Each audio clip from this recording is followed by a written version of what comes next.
আমার মেয়ে, আমি জন্ম দিলাম, আমি বড় করতেছি, আমি খাওয়াই, মানে আমি খাওয়াই বলতে মানে কি, আমরা উপার্জন করি, আমরাই খেতে খাওয়াই নাকি? আমরা ওসিলা না রিজিকের, আমরা কামাই রোজগার করে নিয়ে আসি।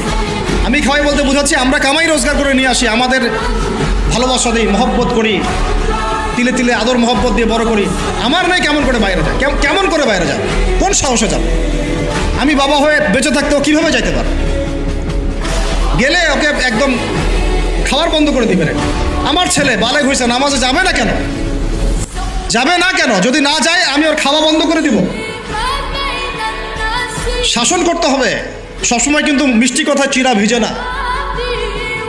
আল্লাহ পাক কোরআনের মধ্যে হেদায়েত দিতে উৎসাহিত করেছেন, এখানেই আবার আইনগুলো নাজিল করেছেন। মানে সবসময় মানুষকে দাওয়াত দিয়ে বুঝিয়ে সুঝিয়ে কাজ হয় না, মাঝে মাঝে পিটানো লাগে, লাগে না? শাসন লাগে না? লাগে।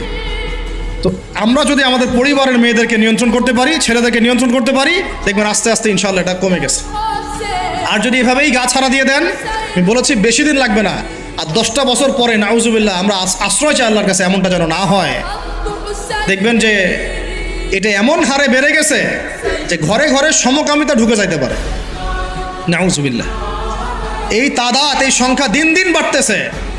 আপনাদের শহরে, আপনাদের এই অনেক অনেক এই যে এখানে আমি অনেক মাহফিল করেছি, অনেকেই আমাকে চিরকুট দিয়েছিলেন যে ভাই এখানে সমকামিতা বেড়ে যাচ্ছে, এই বিষয়ে কিছু বললেন। চিন্তা করেন, ভিতরে ভিতরে এগুলো চলতেছে, হোটেলে হোটেলে চলতেছে। আপনারা ভালো মানুষে যে বসে থাকলে হবে না। এত ভালো মানুষও তো আল্লাহ পাক বলেন নাই। আল্লাহ পাক বলেছেন সৎ কাজে আদেশ করো, অসৎ কাজে কি করো? নিষেধ করো। এবং আপনি আপনার জায়গায় আল্লাহ বিরোধী কোনো কিছুকে প্রশ্রয় দিবেন না। ব্যাস, সরকার কোথায় যায় যাক, প্রশাসন কি করে করুক, ওটা আমার দেখার দরকার। আমি আমার জায়গা থেকে আল্লাহ এবং রাসূলের বিরোধী কোনো কাজ করব